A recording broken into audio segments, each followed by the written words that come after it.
guys, Atti here, and this is the Alpha A6000 from Sony. This camera is quite old. In fact, this was made all the way back in 2014, which is 5 years ago. But this camera is spectacular and keeps up with today's standards, which is why it is still so new. Now, specs-wise, this has a 24 megapixel CMOS aps-c sensor, so it's not a full-frame sensor.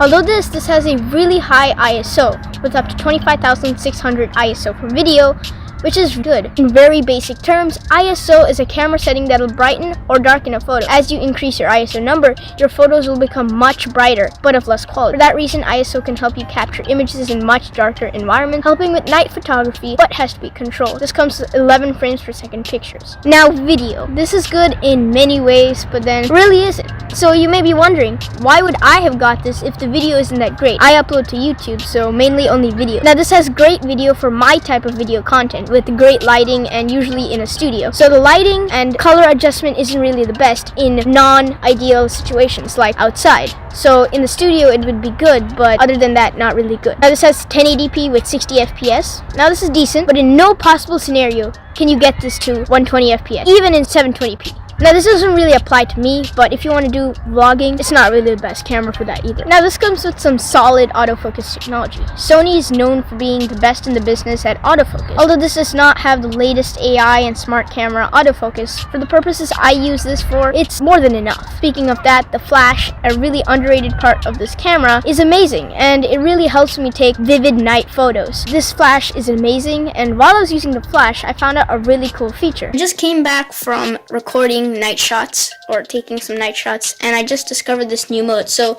if the flash is on and we do take a picture, there's this thing called night sight, and it automatically takes some really good night shots. So it does involve using the flash, which is good, like I mentioned. But for sure, this is the best travel camera, primarily for taking photos. This thing is the size of a smartphone and has the best, crispiest photos, whether it's in low light or, just traveling out in the general. I usually use a smartphone to take low light images or, images in general.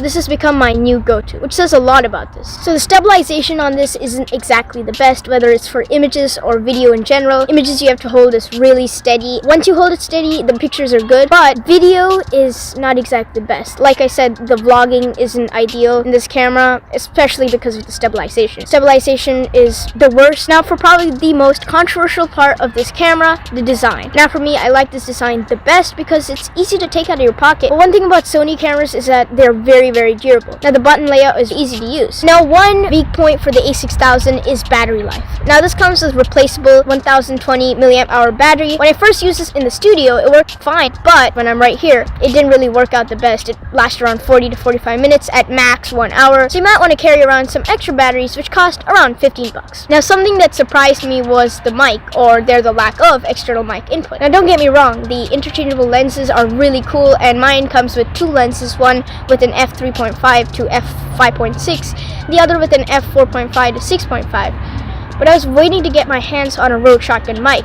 only to realize that there is no external mic input. So since the mic on this isn't exactly the best, my option in the studio is to get an alternate mic and connect it to another audio input device. And a really cool feature is that this comes with Wi-Fi enabled sharing, which really helps me out in uploading to the internet. All in all, this was my initial choice, and I'm boldly sticking to it now, so much more than before.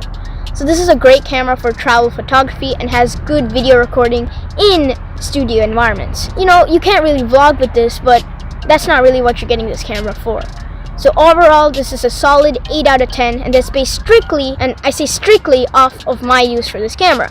This can vary on what exactly you're buying this camera for and how you're going to use it. That's it for now.